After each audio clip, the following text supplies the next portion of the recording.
देहा विचारावे सार धरावा पैधील भजन मार्गी चंचल चित्तासी ठेवून या ठाई संताची पायी लीन व्हावी भावाच्या पै हाती भरावा निश्चय तेने भवभय दिशुदरी नामा परते जगी साधन सोपे नाही आवडीने गाई सर्व काळ चंचल चित्तासी ठेवून या ठाई संताचे पायी लीन व्हावी तुका म्हणे वंश धन्य त्या नराचा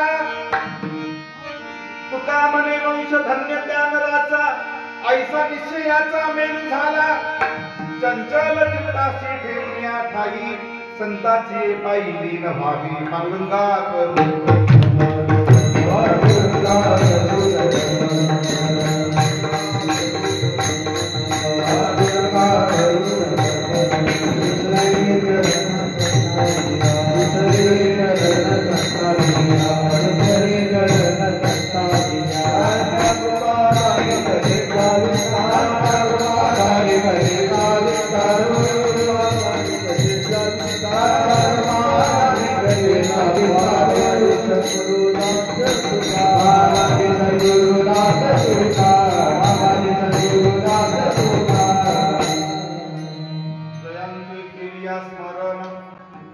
होय सकल विद्यांचे अधिकरण श्री बंधू श्री चरण श्री गुरूंचे ते नमस्कार मी आता काय माझी वाणी मानील संतासी रंजवू चित्तासे अपोलिया माझी वाणी तुझे वर्णी गुणनाम ऐसे देई प्रेम काही कळा नमो सद्गुरु तुकया ज्ञान दीपा नमो सद्गुरु सच्चिदानंद रूपा नमो सद्गुरु भक्त कल्याण मूर्ती नमो सद्गुरु भास्करा पूर्ण कीर्ती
विचारावे सार धरावा पैधीर भजन मार्गी चंचल चित्तासी ठेवून या ठाई संताची पायी लीन व्हावी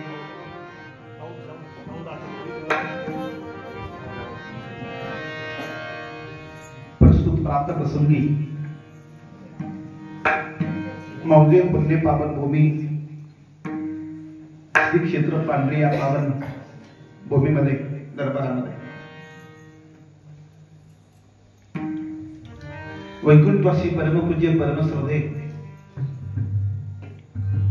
विठ्ठल बाबांच्या 28व्या पुण्यतिथीचा औचित्य साधून या पावन आणि पवित्र भूमीमध्ये हा नामसप्ताचा सोहळा संपन्न होत आहे. संपन्न होत असणाऱ्या सोहळ्यातील आज 8व्या दिवसाच्या कीर्तनोत्सव सेवेसाठी आपण सर्व भाविक, पंचक्रोशीचे गुरुजन, गायक, वादक, महाराज मंडळी, माता भगिनी यांच्या कृपा आशीर्वादाने हा सोहळा संपन्न होते असे आदरणीय पूज्य महाराज समोर बसलेले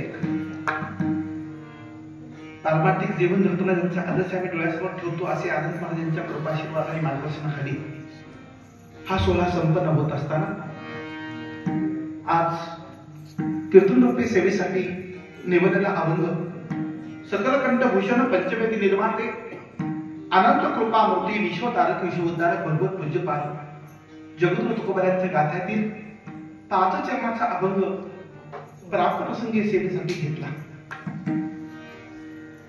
एका महापुरुषाच्या पुण्यतिथीचा सोहळा आहे. पुण्यतिथी कोणाची साजरी होते? ज्याने आपल्या जीवनामध्ये केवळ पुण्याचा संचय केला त्यांची पुण्यतिथी साजरी होते. आणि 27 वर्षीय ओलांडून गेले हा 28वा पुण्यस्मरण सोहळा आहे. तरी सुद्धा आपण त्यांना विसरत नाही. त्याचं कारण काय?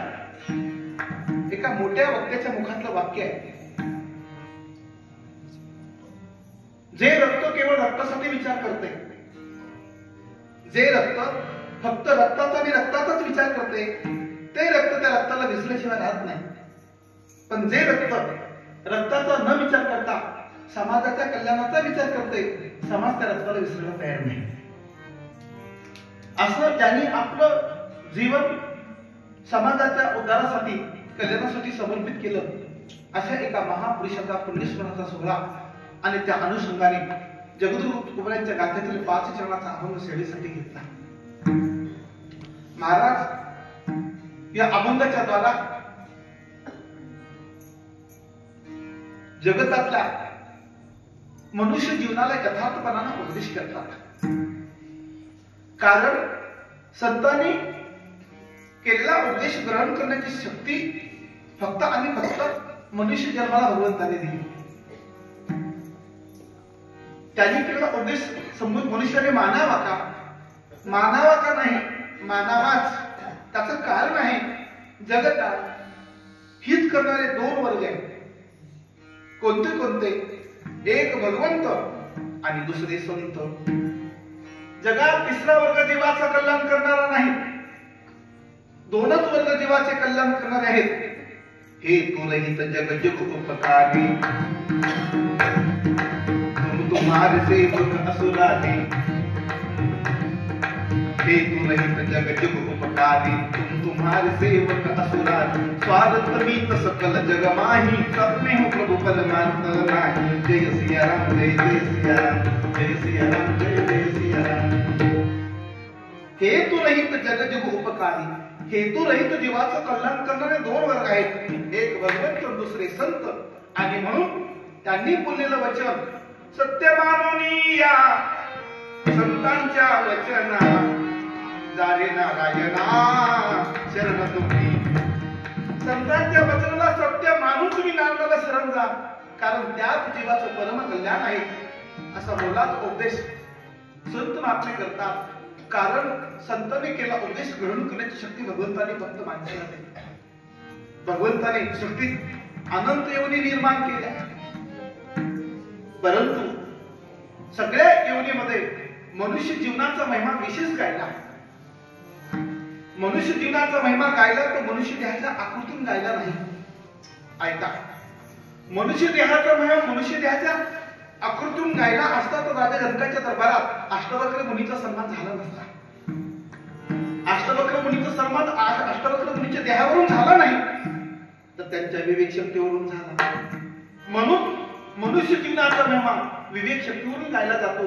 भगवंताने मनुष्याला विवेकाची शक्ती दिली. नाहीतरी अन्य पशु प्राणी आपल्यापेक्षा बलवान आहेत, शक्तिमान आहेत. काही गोष्टी भगवंताने त्यांना आपल्यापेक्षा अधिक दिल्या आहेत. ऐका, किती माणसांचं बळ एकत्र केलेलं एका हत्तीचं बळ तयार होईल. म्हणजे हत्ती आपल्यापेक्षा कसं आहे, बलवान आहे.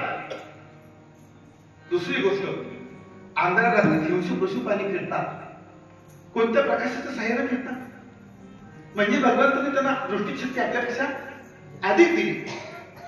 भगवंताने कुत्रा आणि गाढव या दोन प्राण्याला आपल्यापेक्षा घ्राणशक्ती अधिक दिली. म्हणून पोलीस पथकाला एखाद्या चोराचा शोध लागत नाही तेव्हा ते पोलीस पथक शान पथकाचं सहाय्य घेते, आणि ते कुत्रा आपल्या घ्राणशक्तीने चोराचा मागोवा घेते. भगवंताने कुत्र्याला घ्राणशक्ती अधिक दिली, भगवंताने गाढवाला घ्राणशक्ती अधिक दिली. गुरुवर्य हसेगावकर मला सांगत राहतात, पूर्वीच्या काळामध्ये युद्ध व्हायचं आणि युद्धामध्ये अनेक हत्ती दल, घोडे दल, सैन्य दल असायचं आणि त्यांच्यासोबत एक गाढव ठेवायचे. का बरं? तळावरती एखादा हत्ती दल, घोडदल, सैन्य दल थांबल्यानंतर शेजारी तळ्यात पाणी पाजवायचं असेल आणि शत्रू पक्षाने न जाणून त्या तळ्यात विष टाकलं असेल तर आपलं घोडी दल, हत्ती दल, सैन्य दल मरून जाईल. म्हणून घोडे दलाला, हत्ती दलाला पाणी दाखवण्याच्या पहिलं ते पाणी अगोदर गाढवाला दाखवायचे आणि मग गाढव आपल्या घ्राणशक्तीने ओळखत होतं ज्या पाण्यात विष काढले ते पाणी पेत नसे, म्हणजे विष मिश्रित पाणी पिऊ नये हे कुणाला कळतं? गाढवाला. किती पायाचा? हे 4 पायाच्या गाढवाला कळतं, पण 2 पायाच्या गाढवाला अजून कळणार झालं. इतकं दुःख वाटतंय महाराज, इतकं दुःख वाटतंय. वाईट वाईट झालं. माणसं उद्याच्या मोकळी झाली.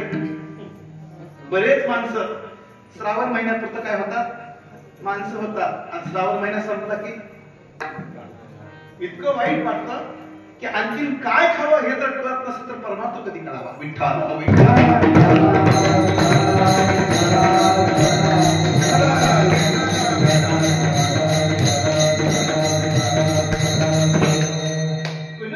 सोडून द्या. सत्यता अशी आहे, भगवंताने गाढवाला आपल्यापेक्षा घ्राणशक्ती अधिक दिली. पुढे चला, भगवंताने राजहंसाला एक शक्ती दिली जी माणसाला दिली नाही. दूध मिश्रित पाणी हंसासमोर ठेवल्यानंतर हंस काय करते? दूध सेवन करते आणि असारा पाणी ठेवून देते. हे माणसाला जमते का? माणसाला फार झालं तर दुधामध्ये पाणी मिसळायचं कळतंय. माणसाला दुधामध्ये पाणी मिसळायचं कळतंय, पण दुधातलं पाणी बाजूला काढता येत नाही. ही शक्ती कुणाला दिली? भगवंताने राजहंसाला दिली. ऐका, दूध मिश्रित पाणी हंसासमोर ठेवल्यानंतर फक्त आणि फक्त दूध सेवन करावं हे हंसाला कळतं, पण तो हंस जातीवंत लागतोय. ठीक नाही. एका शेठजीने मला फॅक्टरीत नेलं. त्यांच्या गेलो भावनेची माणसं म्हणून आम्ही त्यांच्यासोबत गेलो, आणि गेल्यानंतर मी पहिल्यांदा ते हंस बघितले. पहिले नव्हते कधी. मला वाटलं ते बदकच आहे. शेठजीने म्हणलं, शेठजी बदक आहेत का? त्यांनी सांगितलं नाही म्हणले, मला हंस आहेत म्हणले. विकत आणले तरी पाळलेत म्हणले, हंस पाळलेत म्हणले. मला उत्सुकता लागली. त्यांना म्हणलं, शेठजी मला खूप दिवसापासून एक प्रयोग बघायची इच्छा आहे म्हणलं. संतांनी वर्णन केलंय, दूध मिश्रित पाणी हंसासमोर ठेवल्यावरती हंस काय करते? दूध सेवन करते आणि असार असणारं पाणी ठेवते. मला प्रयोग करून बघू द्या म्हणलं. दूध मिश्रित पाण्याची वाटी ह्याच्यासमोर ठेवा म्हणलं, मला बघू द्या. त्यावेळेला ते शेठजीने सांगितलं, महाराज तुमचं बरोबर आहे म्हणले. दूध मिश्रित पाणी हंसासमोर ठेवल्यानंतर हंस फक्त दूध सेवन करते आणि असार असणारं पाणी ठेवते. मला तेच बघायचे. त्यांनी सांगितलं, महाराज हे हंसाला जमत नाही म्हणले. मला काय जमत नाही? त्यांनी सांगितलं, महाराज हे सरकारी हंस आहेत म्हणते. सरकारी हंसाला जमत नाही. अरे दूध मिश्रित पाणी ठेवल्यानंतर फक्त दूध सेवन करायचं, त्याला खानदानी जातीवंश हंस लागते. भगवंताने हंसाला ती शक्ती दिली आहे, म्हणून तर हंस सार असणारं सेवन करते. बघ हंस एक कसा मन सरोवर माही, बकडी डोरे मासरे हंस मोती खाई. बगड्याचा चारा कीर्तनात कशाला सांगायचं आहे? हंसाचा चारा मोत्याचा आहे, सार सेवन करते. भगवंताने तुला ही शक्ती अधिक दिली. महाराज मग अशा शक्त्या भगवंताने अनेक पशु प्राण्यांना दिल्या, तरी सुद्धा मनुष्य जीवनाचा महिमा का गायला? त्याचं कारण आहे, अनिक हे ज्ञान नाही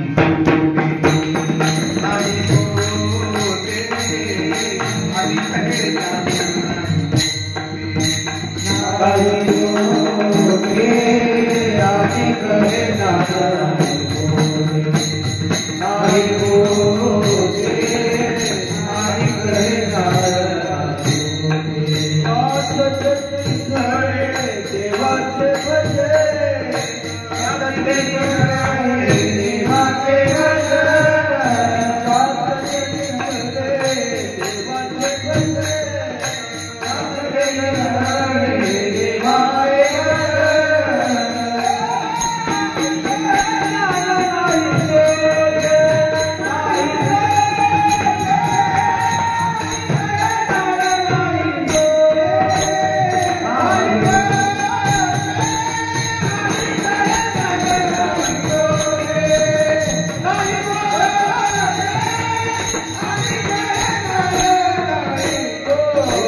एकच कारण आहे, अनेक हे ज्ञान नाही कोठे. भगवंताने मनुष्याला जी विवेकाची ज्ञानाची शक्ती दिली ती अन्य पशु प्राण्याला दिली नाही. म्हणून अन्य पशु प्राण्यापेक्षा मनुष्याचा महिमा गायला. आणि मग त्या ज्ञानाचा मनुष्याने उपयोग करावा. त्या ज्ञानाच्या शक्तीच्या द्वारा, त्या बुद्धीच्या द्वारा विचार करावा. मग विचार कोण करत नाही? उठल्यापासून झोपेपर्यंत आणि जन्मल्यापासून मृत्यूच्या शेवटच्या क्षणापर्यंत माणसांचा विचार चालू आहे. ऐका, विचार कोण करत नाही?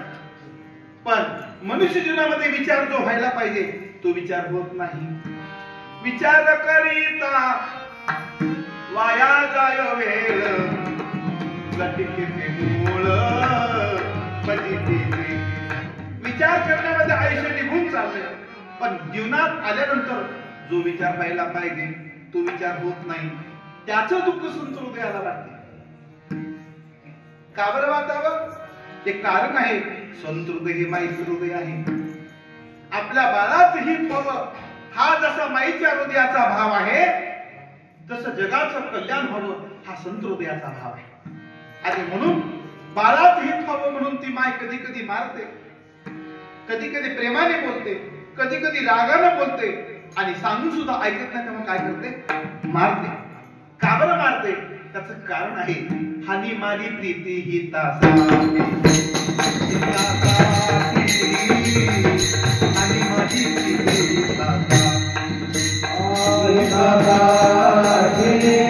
हानी मारी प्रीती हिताचा, हिताचा हानी मारी प्रीती हिताचा.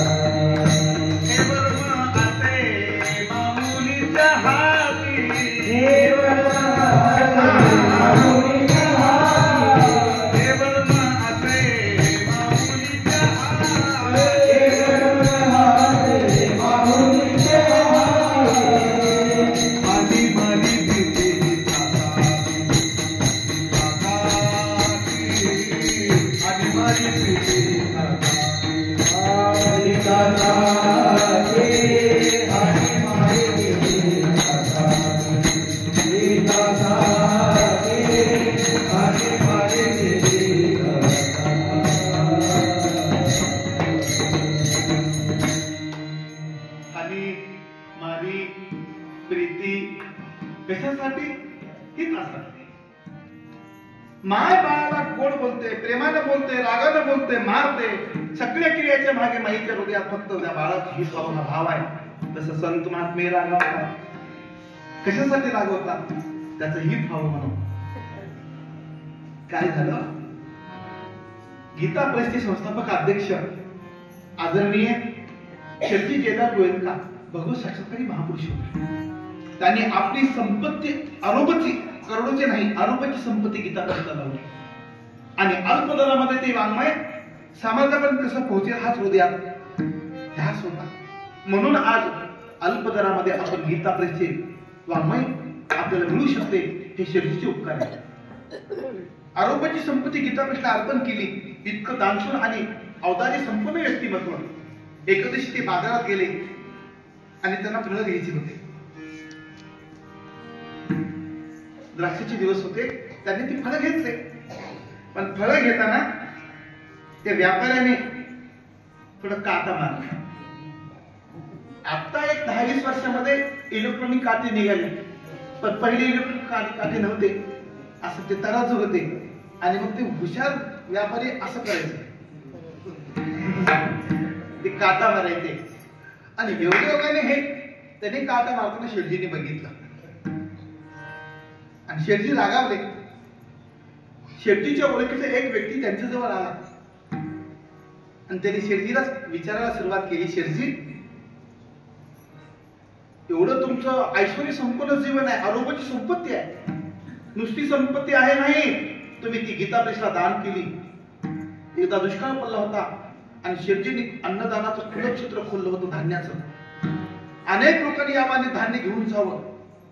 किती लोक आले माहिती नाही. शेटजीला कोणीतरी विचारलं, शेटजी हे किती दिवस असं करणार? शेटजीने सांगितलं, घेणाराची वेळ जोपर्यंत माझ्यावरती येत नाही तोपर्यंत ती देत राहणार. इतके मोठी माणसं आणि मग त्याने तो काटा मारला आणि शेठजीला राग आला आणि रागाच्या घरात शेठजी त्याला थोडस बोलले. सज्जन व्यक्तीच्या ओळखीचा तिथे आला आणि त्यांनी सांगितलं, शेठजी आपण करोडोची संपत्ती गीतापेशला अर्पण केली आणि 2 रुपयासाठी तुम्ही वाद घालायला. त्याने दिलेलं उत्तर ऐका बरं का. त्या सज्जन व्यक्तीने ओळखीच्या व्यक्तीने सांगितलं, शेठजी आरोग्याची संपत्ती तुम्ही गीतापेशला दान केली आणि तुम्ही वाद किती रुपयासाठी घालायला?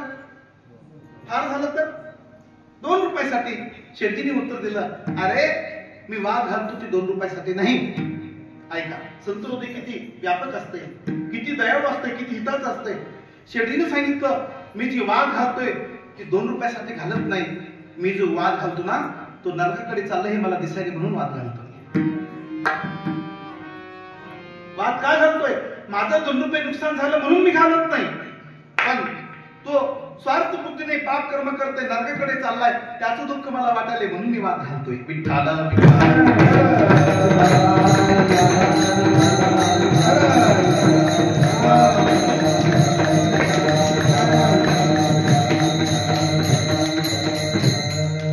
येतो हिताचा कळवळा, पडते हाती म्हणून काळा. हिताचा कळवळा आमच्या हृदयात आहे म्हणून आम्ही बोलतो, म्हणून आम्ही सांगतो. तसं जगत गोबऱ्या सगळ्या जगताला सांगतात. तुम्ही मनुष्य जन्माला आला, भगवंताने तुम्हाला विवेकाची शक्ती दिली आहे. तुम्ही विचार करा. माणसं म्हणतात महाराज आम्ही विचार करतो पैसे घालवतो, पण तुकोबऱ्या सांगतात तुम्ही जो विचार करता तो हिताचा विचार करत नाही. कोणता विचार करावा लागेल महाराज? त्याचं चिंतन अभंगाच्या पहिल्या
आयुष्याला आम्ही सार मानलो आणि त्या गोष्टीमध्ये आमचं आयुष्य निघून चाललं.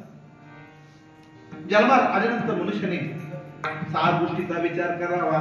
जाणावे ते सार, नाही तरी दगा फार. जगद्गुरु तुकोबा सांगतात पुढे फार मोठा धोका होईल आणि तो धोका टाळण्यासाठी तुम्ही काय करा, सार तत्वाला जाणा. मग सार कशाला म्हणतात? माझे गुरुजी दंडवटे महाराज मला व्याख्या सांगायची. वस्तूचा विचार केला असता वस्तू संपत नाही, पण तिच्याबद्दलचा विचार संपून जातो, त्याला सार तत्व म्हणतात. थोडं कळायला जड जाते बरं काय. वस्तूचा विचार केला असता वस्तू संपत नाही. तिन्ही कालामध्ये ज्या वस्तूचं अस्तित्व सद्रूप आहे, नित्य आहे, शाश्वत आहे, अविनाशी आहे, तिन्ही कालामध्ये वस्तूचं अस्तित्व नित्य आहे, सत्य आहे, पण त्या वस्तूचा विचार संपून जातो. वस्तू नित्य आहे पण त्याच्याबद्दलचा विचार संपून जातो, त्याला सार तत्व म्हणतात. मग जगात नित्य वस्तू कोणती आहे? जगात नित्य वस्तू फक्त परमात्मा आहे. कहे तू का सब ही चलना, कहे तू का सब ही चलना, कहे तू का सब ही चलना, कहे तू का सब ही चलना. एक राम बिनु नहीं वो सार, एक राम बिनु नहीं वो सार. राम कहे तू नाम धूरी, राम कहे तू नाम धूरी. एक राम बिनु नहीं वो सार, एक राम बिनु नहीं वो सार. राम कहे तू नाम धूरी, राम कहे तू.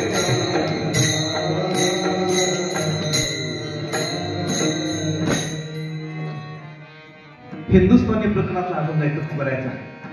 तुकोबारा सांगतात कहे तू का सब ही चलनार, सगळं जाणार आहे, एक राम बिनु नाही वो सार. पण हे कधी कळतं? कधी कळतं? उचलून नेताना माणसं म्हणतात राम नाम शरीर संसार असत्य है, राम नाम वारे वा सत्य है जाने के बाद. माणसं हुशार असतात. आहे तोपर्यंत सत्य वाटत नाही महाराज, आहे तोपर्यंत सत्य वाटत नाही. माणसाला हा सगळा पसारा खरा वाटतो. पण तुकोबारा सांगतात कहे तुका सबही चलनार, एक राम बिन नाही वो सार. एका रामावाचून जगात दुसरी कुठलीच वस्तू सार नाही, कुठलीच वस्तू सार नाही. आपलं फार मोठं सौभाग्य आहे की आपण आपल्या हयातीमध्ये दोन्ही डोळ्याने गेली 22 जानेवारीला रामलला प्राण प्रतिष्ठा सोहळा आपण आपल्या डोळ्यांनी पाहिला. मला वाटते त्या दिवशी आपलं जीवन सार्थक झालं.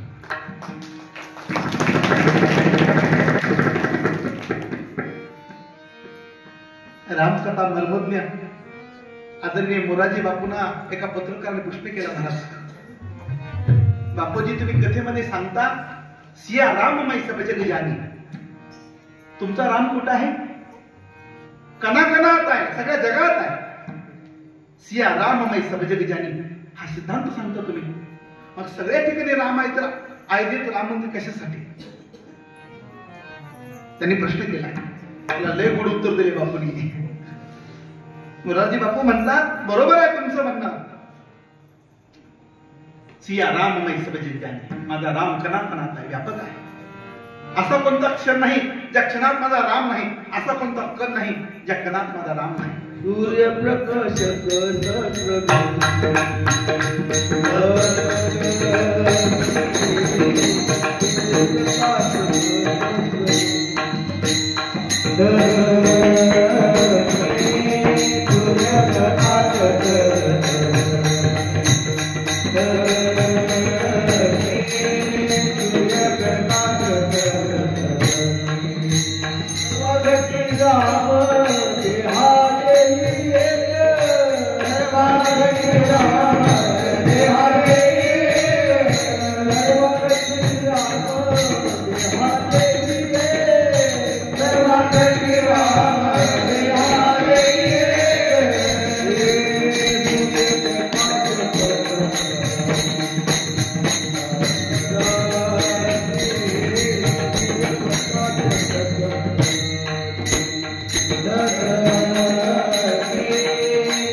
ठिकाणी आहे म्हणता, तर मग अयोध्येत राम मंदिर बनवायची गरज काय? शांतपणा नाही का? त्याला बापूजींनी उत्तर दिलं, त्याचं कारण आहे म्हणजे माझा राम जसं सर्व ठिकाणी आहे, तसं हवा सुद्धा सर्व ठिकाणी आहे. हवा एका ठिकाणी का सर्व ठिकाणी? सर्व ठिकाणी. फक्त पांडेवर आहे लातूरला नाही का? फक्त लातूरला महाराष्ट्र, दिल्लीत, मुंबईत नाही का? अमेरिकेत नाही का? अरे राम जसं सर्व ठिकाणी आहे, तसं हवा सर्व ठिकाणी आहे. ऐका, बापूजींनी सांगितलं राम तसं सर्व ठिकाणी, तसं हवा सर्व ठिकाणी. पण सर्व ठिकाणी हवा असून सुद्धा प्रवास करत असताना गाडीचं चाक पंक्चर झालं, गाडीचं चाक पंक्चर झालं तर सर्व ठिकाणची हवा असून कामाला येत नाही. मग हवा नाही का सर्व ठिकाणी? हवा सर्व ठिकाणी आहे, पण पंक्चर झालेल्या चाकामध्ये हवा भरण्यासाठी त्याला पंक्चरच्या दुकानात जावं लागतं. तसं पंक्चर झालेल्या जीवाला हवा भरण्यासाठी त्याला अयोध्येच्या राम मंदिरात जावं लागतं. म्हणून कहे तुका सतही चलणार एक राम बिनु नाही हो सार. जगात एका रामातून दुसरी वस्तू सार नाही म्हणतात तुकोबार आहे. हो, हिंदुस्थानी प्रकरणात तुकोबाने दिलेलं प्रमाण नाही कोण आहे. महाराज म्हणतात आणि असं परमात्मा सार तत्व आहे, म्हणून तुम्ही काय करा, त्या सार तत्वाचा विचार करा. सार त्याला म्हणतात विचार संपतो पण वस्तू संपत नाही, त्याला सार म्हणतात. मग जगात कोणती वस्तू संपत नाही. पाहायला गेलं तर सगळे वस्तू संपणार आहे. जे जे देखणे सकल ते ते स्वप्नीचे मृग जळ, म्हणून चिंती चरण कमल रकुमादेवी वरते. हे सगळं मृगजळ आहे, हे सगळं मृगजळ आहे. मग मृगजळ खरं का खोटं? बोला की, जाऊ द्या, मृगजळ शास्त्रीय भाषा आहे. झळया म्हणतो आपण, झळया. उन्हाळ्याच्या दिवसामध्ये झळया खऱ्या आहेत का खोटे येतात? झळया खोटे येतात. झळया दिसतात पाण्यासारख्या. ताणलेल्या हाताला काय वाटतंय? ते पाणी आहे. पण पाणी असते का? पाणी असते का? पाणी नसतंय. पण ताणलेल्या हाताला ते खरं वाटतंय. आणि मग ते हरिण धावतंय कशासाठी? पाण्यासाठी. धावतंय धावतंय धावतंय. जसं जसं धावावं तसं तसं मृगजळ पुढी पुढे आहे आणि हरण त्याच्या मागे धावतंय. कोरडं पडले आहे. चैत्र मासातले दिवस आहेत. रखरखत ऊन आहे. सूर्य मध्यान्हाला आलाय. घसा कोरडा पडलाय. पाण्याचं एक थेंब मिळेल या आशेने तो धावतोय. धावता धावता धावता कोरड पडलेली असते आणि जागीच काय होतंय? मरून जातंय. कोण? किती पायाचं? 4 पायाच्या हरणाची जशी अवस्था तशी 2 पायाच्या हरणाची सुद्धा अशीच अवस्था. धावा धाव चाललाय. कशासाठी? मृगजळासाठी. जे जे देखणे सकल ते ते स्वप्नीचे मृगजळ, मनोनी चिंती चरण कमळ महादेवी बनाचे. ज्ञानोबा बोलतात आणि सगळं स्वप्न आहे, पण स्वप्नाला खरं मानतं आणि त्यामुळं त्या गोष्टी सगळ्या खऱ्या म्हणून मनुष्याचं जीवन या गोष्टीमध्ये संपून चाललं. पण खऱ्या नाही म्हणून असार गोष्टीला सार मानलं. असार कशाला म्हणतात? वस्तूचा विचार केला असता वस्तू टिकत नाही आणि विचार संपत नाही, त्याला असार म्हणतात. जीवनाचा प्रवास असा असार गोष्टीमध्ये संपून चालला. मग त्याची फलश्रुती काय? त्याची फलश्रुती शेवटी शून्य आहे. ज्ञानोबरायांनी त्यांच्या गाठ्यामध्ये गोड प्रमाण दिले. काय झालं? मुंबई सारख्या शहरामध्ये एका माणसाने व्यापार केला. व्यापारामध्ये खूप पैसे मिळवले. मग पैसे मिळाल्यानंतर काय सद्बुद्धी सुचते का? तमोगुणी माणसं धनाचा उपयोग नाशासाठी करतात. रजगुणी माणसं धनाचा उपयोग भोगासाठी करतात आणि सत्वप्रधान मंडळी धनाचा उपयोग सत्कर्मासाठी करतात. तो रजगुणी होता. खूप पैसे मिळवले. बरं, किती मिळाल्यानंतर माणसांची तृप्ती होते? काय? सागर से भी बुझ नहीं सकती कभी किसी की प्यास, एक ही बूंद से हो जाती है किसी की भूख प्यास. तेरे बस में कुछ भी नहीं है, बातने वाला बातें रे. कोई कारण होगा ओ, कोई कारण होगा ओ, कोई कारण होगा. सागराला किती भी पाणी मिळू द्या त्याचं जीवन अतृप्त आहे. तसं जगात एक वर्ग आहे, किती भी मिळू द्या त्याचं जीवन असंतुष्ट आहे. मुंबईत व्यापार केला. व्यापार करता करता खूप पैसा मिळाला. विचार केला, चला आपण खोळ्याला जाऊ. 100 एकर जमीन लगट खरेदी करू म्हणून मुंबईचा व्यापारी मुंबईहून कुठं आला, खरोळा गावात आला आणि त्याने 100 एकर जमीन खरेदी केली. अनुभव कमी होता. जमीन घेतली, अनुभव कमी होता, पैसा होता, गुंतवणूक केली. जमिनीत पीक काय घ्यावं, दिवस निघून गेलते. आघाताचे रवीचे जमिनीमध्ये बोर पाडलं, विहीर घेतली, जमीन ओलिताखाली आणली. पीक काय घ्यावं म्हणून विचार केला. त्याने ठरवलं आपण भुईमुगाचं पीक घ्यावं. ऐका, ज्ञानोबांनी प्रमाण दिलं हे. भुईमुगाचं पीक घ्यावं म्हणून तू लातूरच्या बाजारात जातो, चांगल्या प्रतीचा खत आणतो आणि शेंगा आणतो, भुईमुगाच्या शेंगा आणतो, खत आणतो.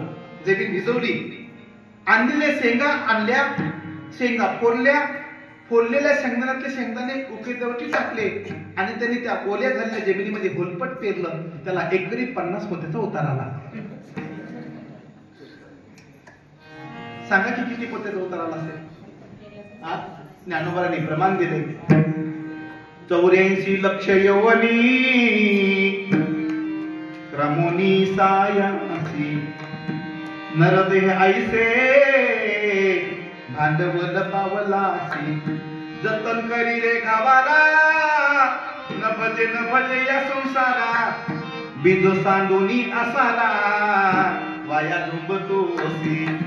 सार असणारं बीज टाकून दिलं आणि असार पृथ्वीमध्ये आम्ही आमच्या आयुष्याचा वेध केला. त्याचा परिणाम पुढे जीवन दुःख रूपाला प्राप्त झालं. विठ्ठल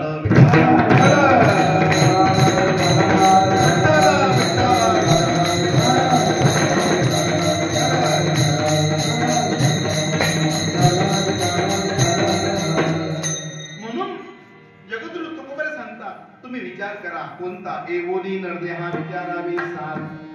सार गोष्टीचा विचार करा. ठीक आहे. आणि तो विचार केल्यानंतर त्याच दिशेने मार्गक्रमण करा. म्हणजे धरावा पहिर भजन मार्गी. भजनाच्या मार्गाने जीवाने वाटचाल केल्यानंतर जगतामधलं सार्थ त्याच्या हातात लागू शकतं. परंतु मनुष्य जीवन या मार्गाचा स्वीकार करत नाही. ठीक आहे. परमपूज्य परमश्रद्धे श्री गुरु दुंडा महाराज ज्यांना सुखाचा अवतार मानायचे, असे डोंगरे महाराज म्हणायचे, मनुष्य जीवन केवल भगवान का भजन करने के लिए मिला है, लेकिन सब जीवन भोजन करने में जा रहा है. मनुष्य जीवन कशासाठी मिळालं? कशासाठी मिळालं? भजनासाठी मिळालं. भजनासाठी मिळालं. मनुष्य जीवन केवल भगवान का भजन करने के लिए मिला है.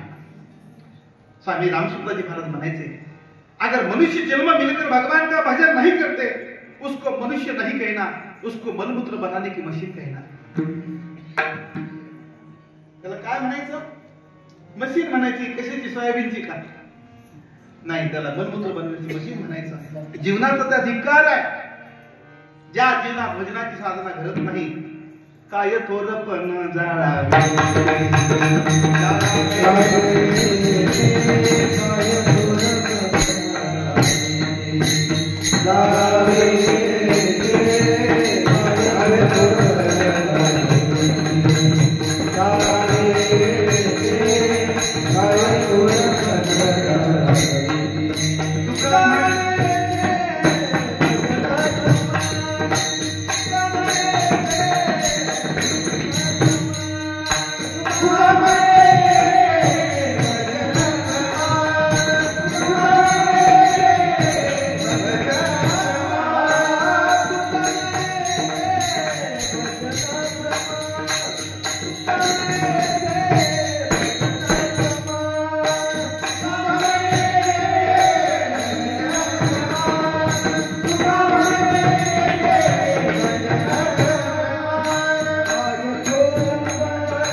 कोण कोण?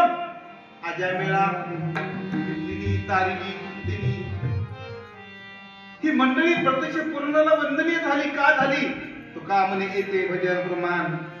मनुष्य जन्माला आलो, मनुष्यनाचं भजन हे प्रमाण आहे. म्हणून भगवान शिवजी पार्वती मातेला आपल्या हृदयातलं उही सांगतात. उमा सुनुमय, पार्वती आई माझा अनुभव तुला मी सांगतो. उमा सुनुमय अनुभव अपना, सत्य हरी भजन जगत सब सपना. पार्वती माझा सत्य अनुभव मी तुला प्रतिपादन करतो. सत्य हरी भजन एक भजन प्रमाण आहे. म्हणून तुकोबाला सांगतात या मार्गाने मार्गक्रमण करावं, करावा पहिली भजन मार्गी. काय झालं? रामू आणि श्यामू नावाचे दोन मित्र होते. एका दिवशी त्यांचा संवाद झाला आणि संवाद चालल्यानंतर रामूने श्यामूला प्रश्न केला, सजीव कशाला म्हणतात आणि निर्जीव कशाला म्हणतात? रामूने श्यामूला प्रश्न केला. काय केला? सजीव कशाला म्हणतात, सजीव काय आहे, निर्जीव काय आहे? श्यामूने उत्तर दिलं, दगड, धोंडे, माती, पर्वत काय आहेत? निर्जीव आहेत. पशु, प्राणी, माणसं काय आहेत? सजीव आहेत. श्यामूने दिलेल्या उत्तराला रामूचं समाधान झालं नाही आणि मग दोघांचा वाद करता करता दोघे जण स्वामी विवेकानंदाकडे गेले. तिथे गेल्यानंतर स्वामी विवेकानंदांना विचारलं, स्वामीजी आमचा दोघांचा वाद लागलाय आणि तो वाद तुम्ही मिटवा. स्वामीजीने विचारलं, कोणता वाद लागलाय? श्यामूने सांगितलं, रामूने मला प्रश्न केलाय, सजीव काय आहे आणि निर्जीव काय आहे? त्याला मी उत्तर दिलं, दगड, धोंडे, पर्वत, माती हे काय आहे? निर्जीव आहे.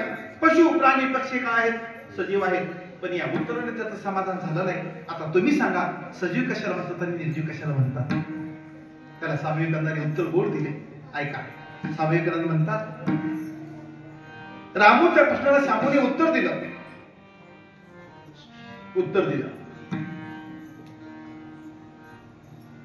श्यामूच्या उत्तराने रामूचं समाधान झालं नाही म्हणून तुम्ही वाद माझ्याकडे घेऊन आला आणि तो मला प्रश्न केलाय. आता मी माझ्या मताप्रमाणे उत्तर देतो, त्यात तुमचं समाधान होतं की नाही मला माहिती नाही. त्याला स्वामी विवेकानंदांनी उत्तर दिलं, सजीव कशाला म्हणतात आणि निर्जीव कशाला म्हणतात? स्वामी विवेकानंद म्हणतात, ऐका, सजीव कशाला म्हणतात? मनुष्य जन्माला आल्यानंतर जो देवाचं भजन करतो त्याला सजीव म्हणतात आणि मनुष्य जन्माला आल्यानंतर जो देवाचं भजन करतो त्याला निर्जीव म्हणतात.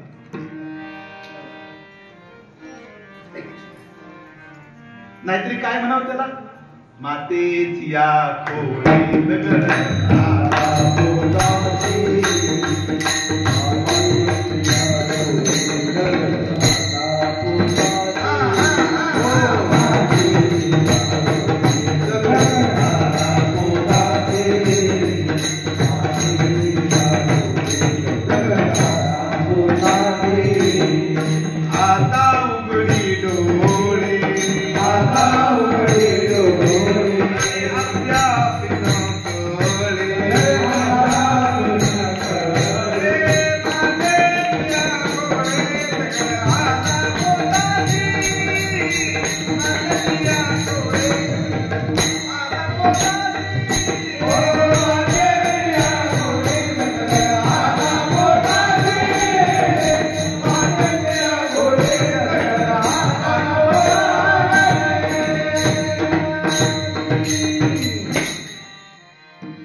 म्हणून स्वामी विवेकानंद म्हणतात, देवाचं भजन करत नाही त्याला काय म्हणा? दगड म्हणा. ज्ञानोबा बोलतात ज्ञानेश्वरी, माझी ये भक्तिहीन. भगवान कृष्ण परमात्मा अर्जुनाला म्हणतात, अर्जुना माझी ये भक्तिहीन जळवते जियाले पण पृथ्वीवरी पाषाण नसती काही. पृथ्वीवरचे दगड थोडे आहेत का? आणि भक्ती वाचून ज्या जीवनाचा प्रवास आहे त्या जीवनाला काय म्हणतात? निर्जीव म्हणतात. माझी भक्ती जळवते जियाले पण पृथ्वीवरी पाषाण नसती काही. ते पाषाण आहेत म्हणून जीवनाला भक्तीचा तो स्पर्श नाही ना, त्या जीवनाचा अधिकार आहे. रामतीर्थ माणसामध्ये गोड दोहाली ना.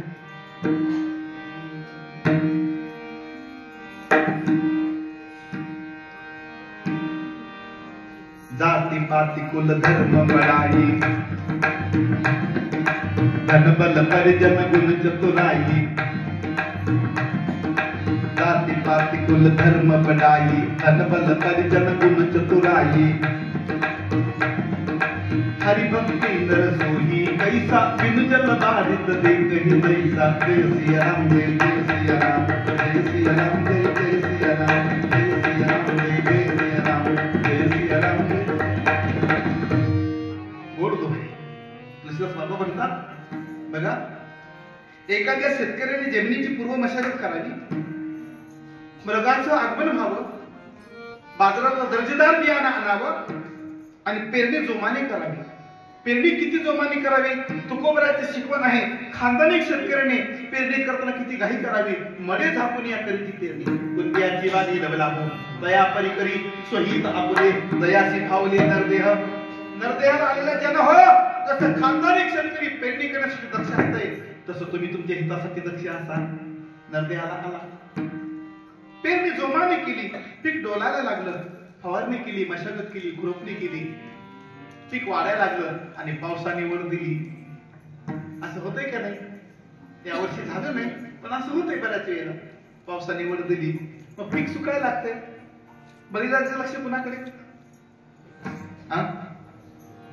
आभाळाकडे आभाळ इतकं भरून येतंय ऐका सिद्धांत ऐका आभाळ इतकं भरून येतंय पण सुसंगाचं वारं सुटते आणि आलेला आभाळ बिना पावसाचं निघून जाते तुलसीदास बाबा म्हणतात अरे ज्या आभाळातून पावसाचा एक थेंब गळत नाही लक्ष देऊन ऐका सिद्धांत ऐका ज्या आभाळातून पावसाचा एक थेंब गळत नाही ते आभाळ काय कामाचं ऐका ज्या आभाळातून पावसाचा एक थेंब गळत नाही ते आभाळ काय कामाचं तसं त्याच्या जीवनात देवाची भक्ती नाही ते जीवन तरी काही कामाचं हरि भक्ति नहीं नर सोही कैसा बिनु जल बारित देख ही जैसा तसं त्याचं जीवन आहे म्हणून इथे भजन प्रमाण मनुष्य जीवनाला भजन प्रमाण आहे महाराज आपण त्याच्यासाठीच आलो नामाविना मुक सर्पाचे ते भीड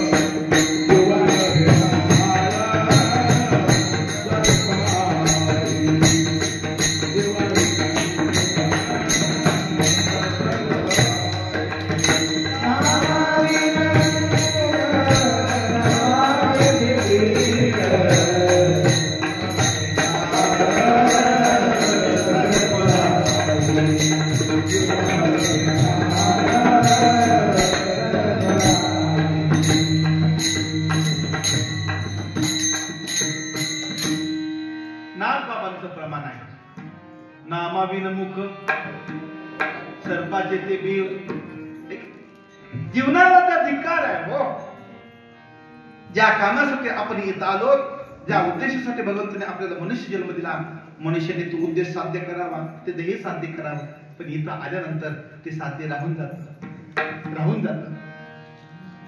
म्हणून तर भगवंताला म्हणावं लागलं माऊली म्हणतात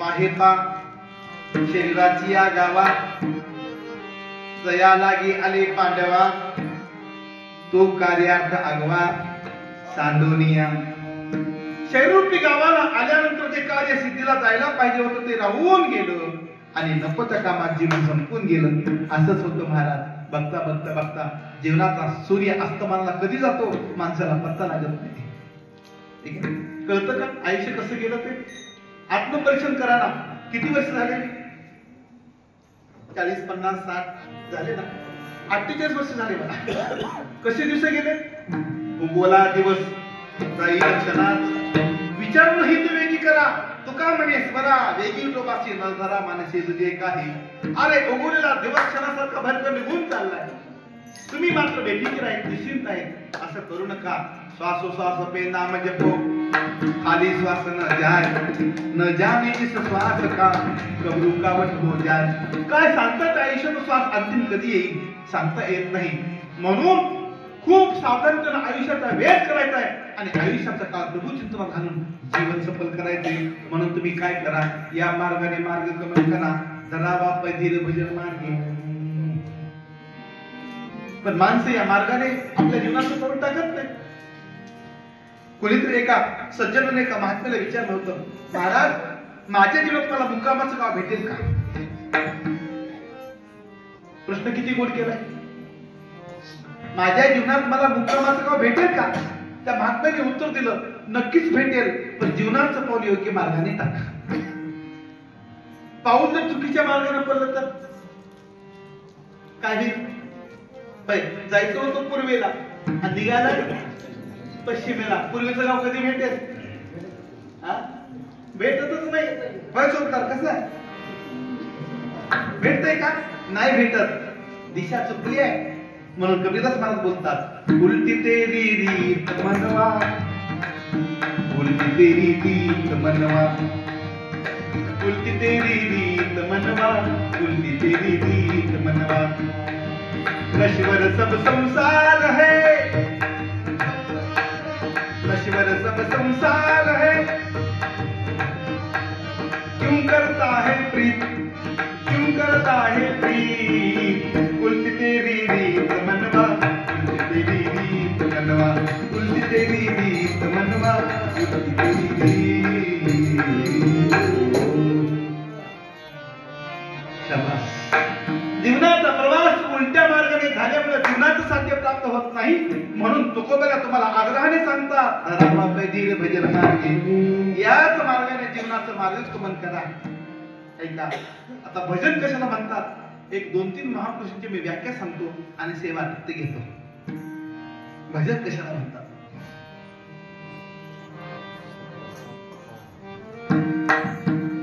सर्वसामान्य जीवाला भजन म्हणजे काय वाटते? भजन कशाला म्हणतात?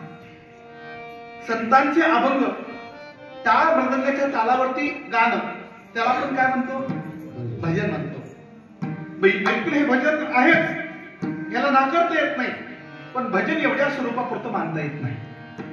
ऐका, संतांचे अभंग टाळ मृदंगाच्या तालावरती गाणं हे भजन आहे, पण भजनाचं स्वरूप एवढ्या पुरतं मर्यादित नाही. मग भजन कशाला म्हणतात? पहिली व्याख्या सांगतो तुम्हाला. भजन कशाला म्हणतात? भजन त्याला म्हणतात ज्या कर्माच्या द्वारा, ज्या चिंतनाच्या द्वारा, ज्या श्रवणाच्या द्वारा अंतःकरणाची वृत्ती भगवत रूप होते, त्याचं नाव भजन आहे. मग कर्म करत असताना तुमच्या अंतःकरणाची वृत्ती जर भगवत रूप होत असेल तर तुमचं कर्म सुद्धा काय आहे? भजन आहे. झालं महाराज. कांदा मुळा भाजी आवडे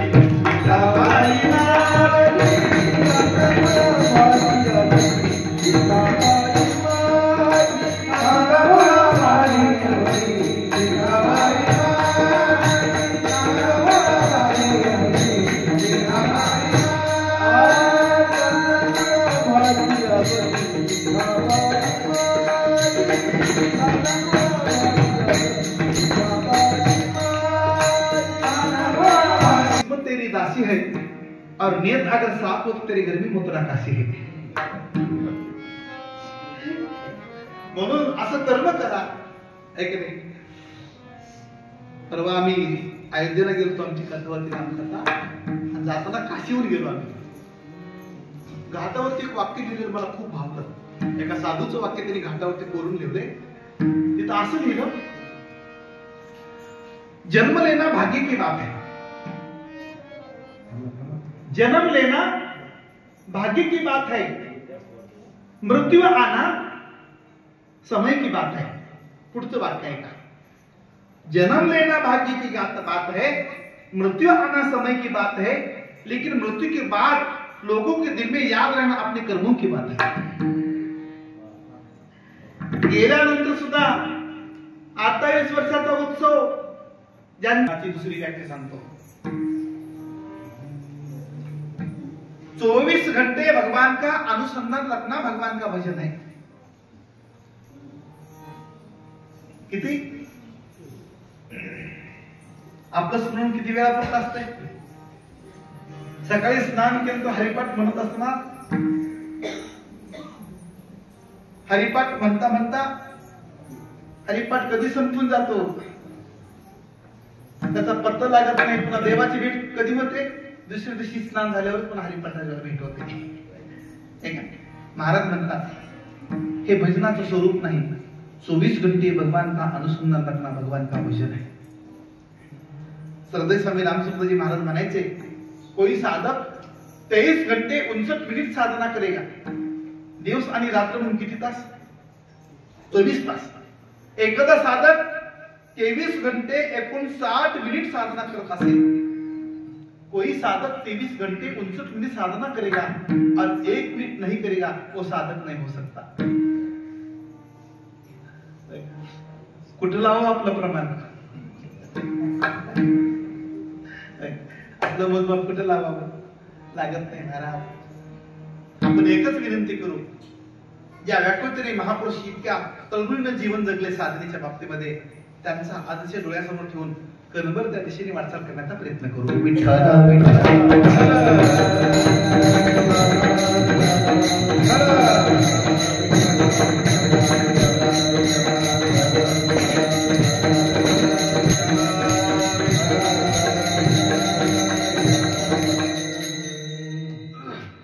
म्हणून महाराज दुसरी व्याख्या सांगायचे, 24 घंटे भगवान का अनुसंधान रखना भगवान का भजन है.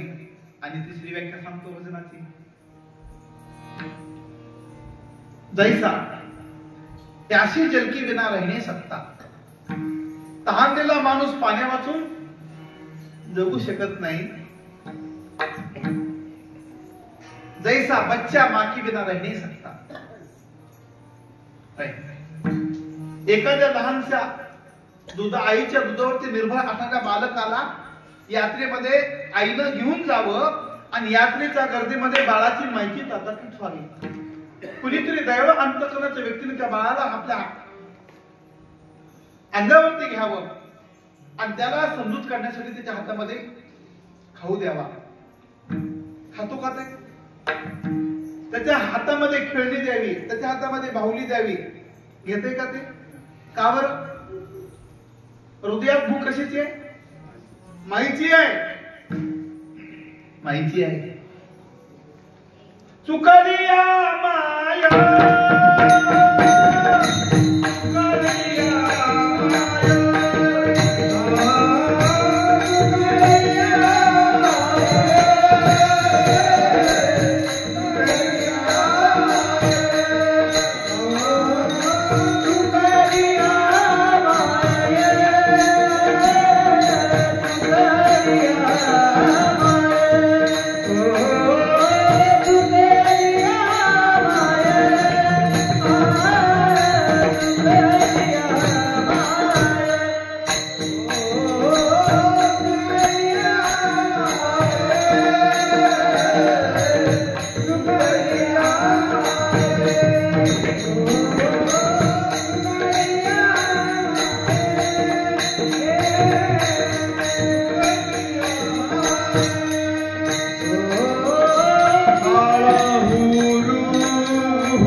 तरी सुद्धा बिचारे काळी मोड म्हणजे म्हणतात. आणखी 50 गाठले तरी मान पडत नाही. बिचारे दिवसभर घेतात, कष्ट करतात, टाळ घेऊन प्रेमाने भजन म्हणतात, हे की नाही. केशवबाबाची चरणी एवढीच प्रार्थना आहे आता, तुमचं भजन करत आमचा प्राण तुमच्या चरणी लीन व्हावा. एवढंच मागायचं ना, दुसरं काय मागायचं. आणि भजन करत करत आम्हाला त्यांच्या चरणी लीन व्हायचंय.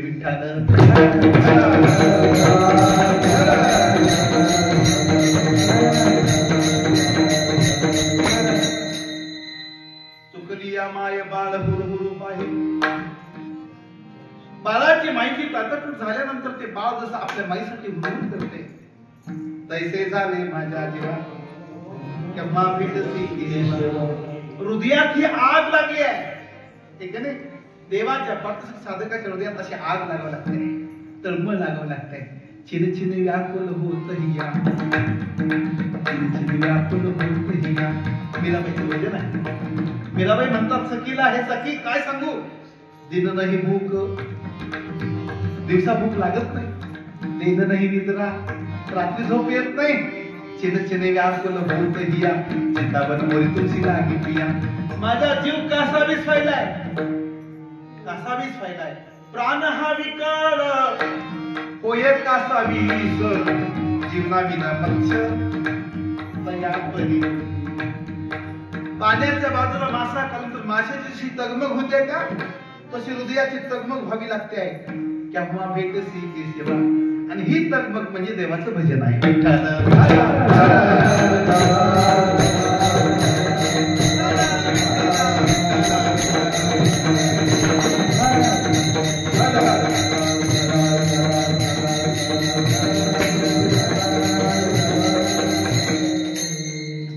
ही तळमळ म्हणजे देवाचं भजन आहे.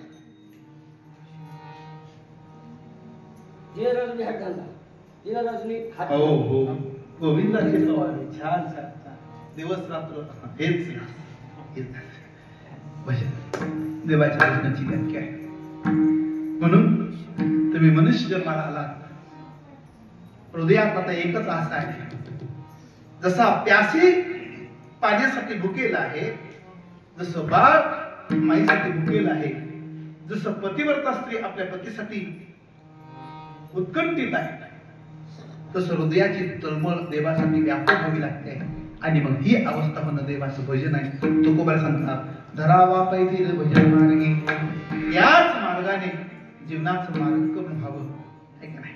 मग ते भजन तुम्ही कुठेही असा, कुठेही असा, भजन करे पाताल में प्रगट होता आकाश, दबी दुबी नहीं डुबे कस्तुरी का वास. कस्तुरीचा सुगंध झाकण्याचा प्रयत्न केला तरी झाकत नाही, तसं भजनाचं सामर्थ्य झाकत नाही. त्या भजनाच्या प्रतापाने आणि सगळं विश्व असं चैतन्यमय बनून जाते. ही अवस्था आनंदरूप बनून जाते. ही अवस्था भजनाने प्राप्त होते. म्हणून त्याच्यासाठी विलंब करू नका. कहे दास संग्राम बडगड घाली घोडा, भजन करो भरपूर रहे दिन बाकी थोडा. किती दिवस राहिलेत? किती दिवस राहिलेत? उपकार आहेत महाराज देवाचे. खरं सांगू तुम्हाला, आपले विठ्ठल बाबाचे, नारायण बाबाचे उपकार आहेत आपल्यावरती, केशव बाबाचे उपकार आहेत. आज आपण टाळ घेऊन इथं भजन करतो, कीर्तन करतो.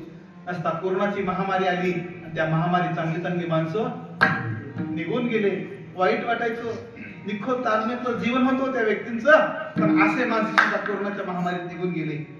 याचा अर्थ आहे आज आमचा श्वास चालू आहे, म्हणून आज आम्ही कीर्तनाला बसतो. ही आपली शक्ती नाही, ही फक्त भक्तांनी.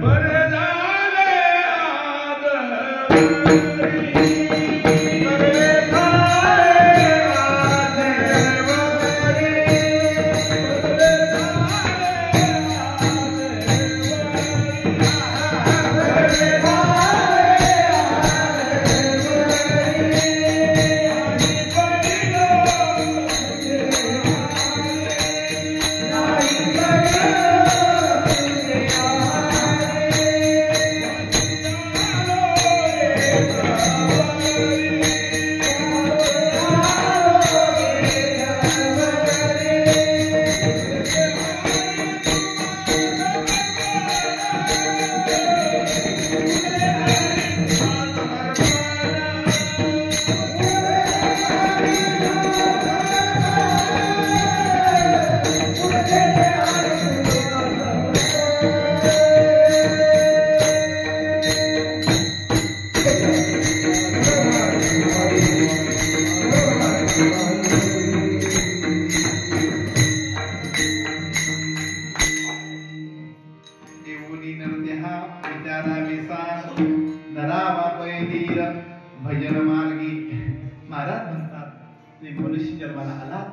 सात तत्वाला जाणा आणि याच मार्गाने जीवनाचं मार्गक्रमण करा. नाहीतरी त्याच्यासाठीच देह मिळाला. देह कशासाठी मिळाला? देवी दिला देह भजना भोवता. गोड देवाचं भजन करण्यासाठी आपल्याला देह मिळाला, पण घडत नाही महाराज. सरदेसा मी रामसुखजी महाराजांना कोणीतरी विचारलं, सुखू तू क्यों आया है, तू कशासाठी आलास? त्याने उत्तर दिलं, मी भगवान का भजन करने के लिए आया हूं. मी कशासाठी आले जन्माला? देवाचं भजन करण्यासाठी. हा महाराज, मुखी अमृताची वाणी, देह देवाचे कारणी. मी त्याच्यासाठी आलोय. म्हणून आपला देह, आपली वाणी, आपलं जीवन, आपला श्वास केवळ आणि केवळ प्रभूच्या चित्रासाठी समर्पित व्हावा. पण काय करावं?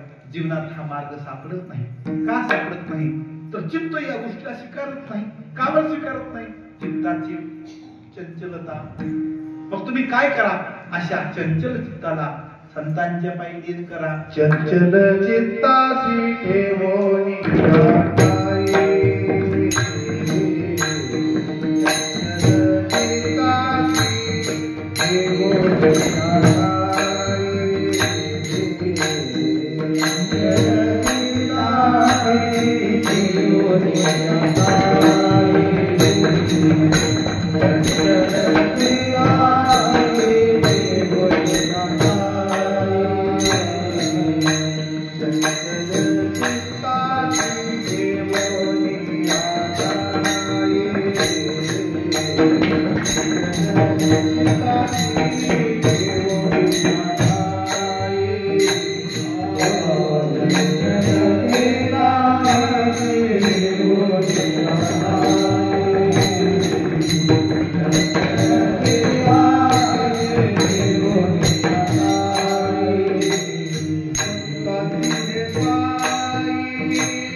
विक्षेप म्हणतात आणि चित्तावरती आवरण असणं अज्ञानात त्याला आवरण दोष म्हणतात. आणि अशा दोषामुळं ते चित्त या मार्गाला स्वीकारत नाही. एका दुसरा कार्यक्रम असला तर इथं गर्दीत गर्दी जमली असते. तुकोबाच्या सगळ्या जगाला म्हणत होते, देव घ्या कोणी, घ्या हो घ्या हो. समाजाने काय उत्तर दिलं?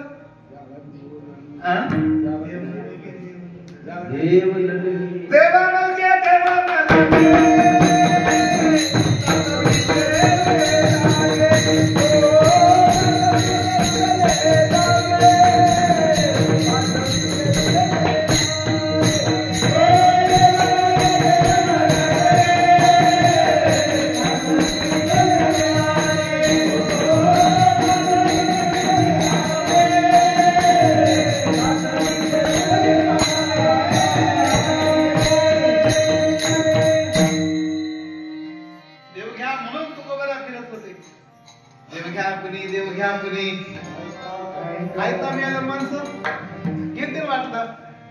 का नाही? तरी मी माणसं काय म्हणले, देव झाले. लोकांना वाटलं भाव लय झाला, आता लय झाला की नाही भाव. लोकांना वाटलं लय भाव असं. तो कवर सांगते देव घ्या फुका नलगे रुका. आता तरी काहीतरी वाटलं, कारण माहिती होतं तुकोबाला फुकटच्या गावऱ्या मिळाल्यावर माणसं बोला की माणसं तयार होते तर कशाला मारायला सुद्धा. मग तुकोबाला वाटलं देव फुकट दिलं डोकं घेतील, तरी लोकांनी उत्तर दिलं देव न लगे देव न लगे. का बरं नको वाटलं? अरे देव घेऊन ज्या ठिकाणी देवाला ठेवावं लागतं ती जागा कशी आहे? मलिन आहे ती जागा, चंचल आहे, त्या जागेवरती आवरण आहे आणि त्याच्यावर त्या चित्ताने स्वीकारलं नाही. मग अशा चंचल चित्ताला काय करा? स्थिर करा. कुठे करा? आमदाराच्या पैकी खासदाराच्या नाही. संतांचे पायी लीन व्हावे, संतांच्या पायी लीन.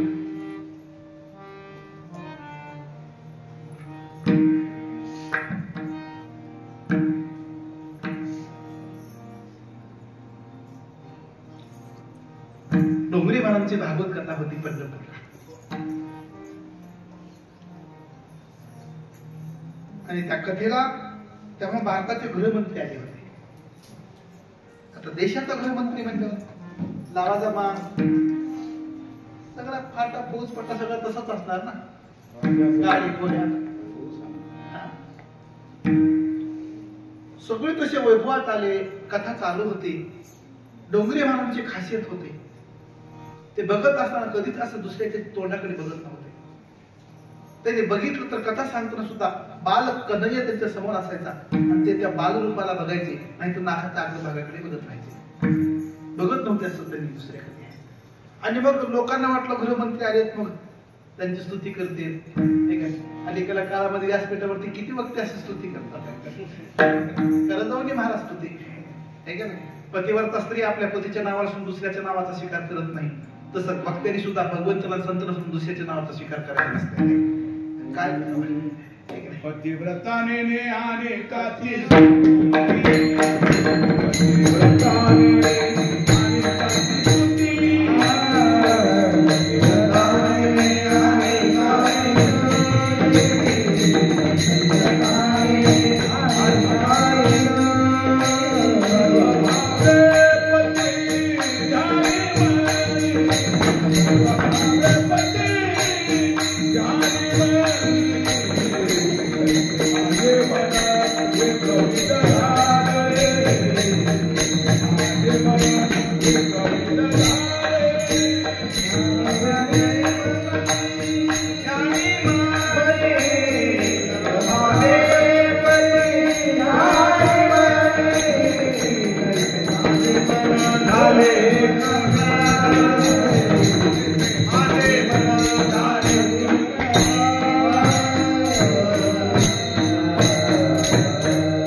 आणि त्यामुळे ते चित्त अन्य गोष्टीला स्वीकारायला तयार नाही. मी काय सांगत होतो, डोंगरे महाराज कथा करत होते, गृहमंत्री आले, पण त्यांनी त्यांच्याकडे डोंगून बघितलं नाही. आणि दुसऱ्या दिवशी धर्मसम्राट करपात्रीजी महाराज आले. करपात्रीजी महाराज जेवढा हातावरती बसल प्रसाद अन्न तेवढंच खायचे. धर्मसम्राट करपात्रीजी महाराज खूप मोठं उंचीचे व्यक्तिमत्व होते, आणि ते आले कथेला. त्याला डोंगरे महाराजांनी आसनावरला उठून त्यांच्या चरणी प्रणाम केला, त्यांना आसनावरती बसवलं. आणि मग तितक्याच अधिकाराचे माणसं, हृदयात एकमेकाबद्दलचं प्रेम. ठीक आहे, महाराज खरं तर हे परमार्थात संप्रदाय प्रेम वाढावं लागते. एकमेकाला आपण भेटलं तर तेवढा आनंद वाटावा लागतोय. एक महाराज दुसऱ्या महाराजाला भेटला की तुमलेला बैलासारखं बघतोय, काय करावं. त्यावेळेला ते धर्मसम्राट करपात्रीजी महाराज म्हणले, डोंगरे महाराजांनी उठून मला आसन दिलं, ते खाली बसले. त्यावेळेला ते म्हणले, तुम्हाला माहिती का म्हणले, तराजूमध्ये जेव्हा आपण मोजतो तेव्हा वजनदार पारड कुठं असते? खाली असते. हलकं पारड तसं हलक्या पारड्याला वरी बसलेलं वजन पात्र खाली बसले म्हणजे हा एकमेकाचा आदर्श आहे. आणि पुण्यामध्ये झाल्यानंतर पत्रकाराने विचारलं की महाराज काल देशाचा गृहमंत्री आला तर तुम्ही त्याच्याकडे डुंकून बी बघितलं नाही, आणि कर पात्रीजी महाराज आल्यानंतर तुम्ही तुमचं आसन सोडून त्यांना व्यासपीठ दिलं. काल गृहमंत्र्यांनी त्यांच्याकडे बघितलं का? नाही बघितलं. त्याला त्यांनी उत्तर दिलं, अरे पापी लोगों की तरफ देखना भी पाप है. आणि मग त्यांना तुम्ही उठून आसन दिलं. का दिलं? संताची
लीन कुठे व्हावं? संतांच्या पायी व्हावं. माणसं कुठे लीन होतात? लीन होत नाहीत, लाचार होतात. लाचार होतात आहे का नाही? अरे परमार्थात स्वाभिमानाने जीवन जगावं. आपण ज्ञानोबा तुकोबराचे लेकरं, खानदानी मायबापाचे लेकरं महाराज, आपलं जीवन असं तत्वनिष्ठ असावं. पण काय करणार? हा सध्या ती तत्वनिष्ठपणा राहिला नाही. माणसाचं जीवन लाचार होते.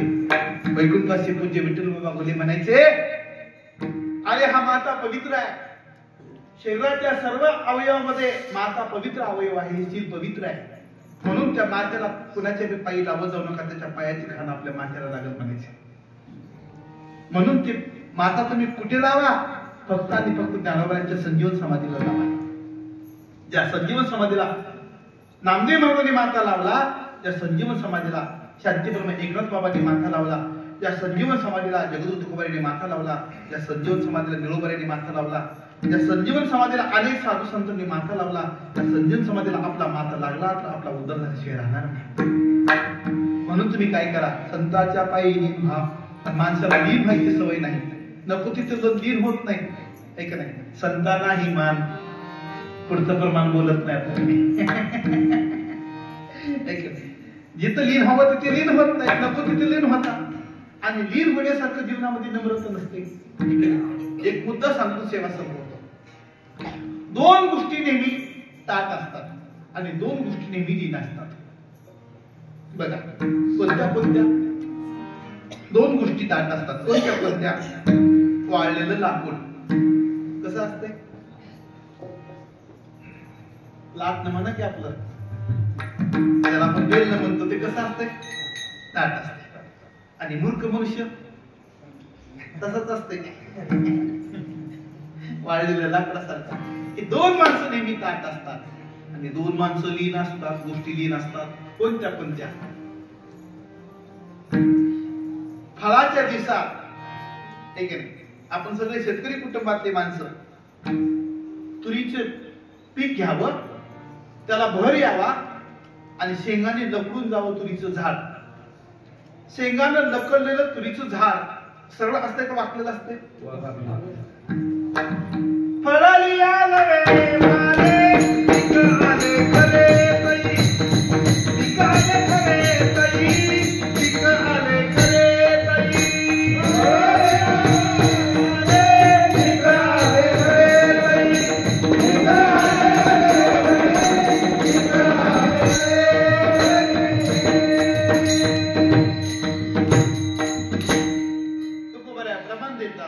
फळणी यालवे भारे.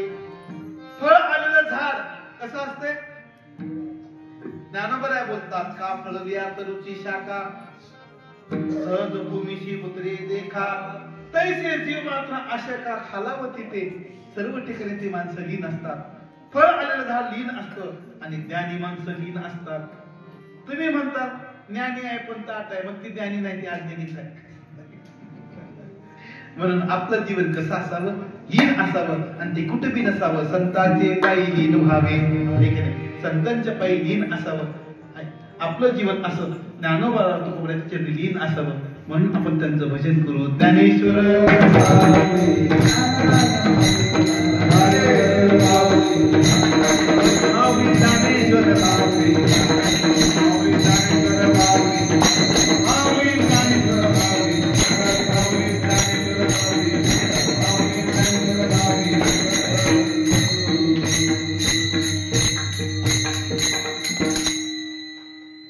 मला लय दिवसाचा प्रश्न पडते मग, आपण ज्ञानेश्वरी भजन म्हणत असताना काय करतो? काय करतो? का बरं वागतो? आम्हाला माऊलीने तुकोबाराने वाकायला शिकवले, लीन व्हायला शिकवले आहे की नाही? आणि मग असं आहे, लेने को हरिनाम, देने को, करने को और डूबने को. मग काय करायचं तुम्ही ठरवा.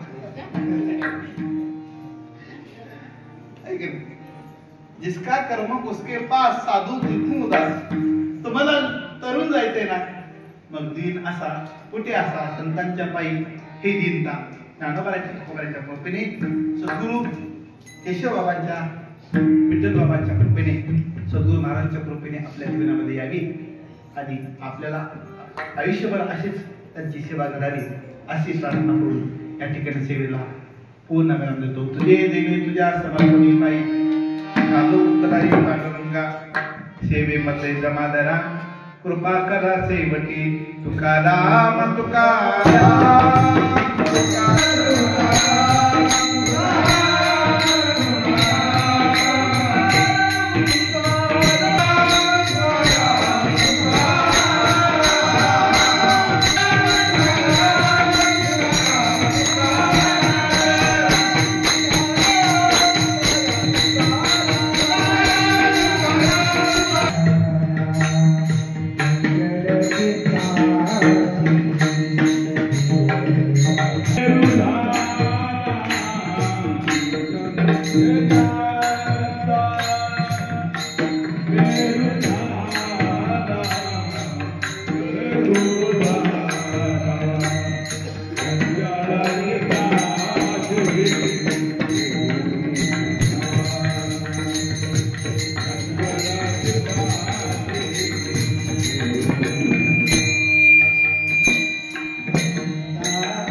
आहे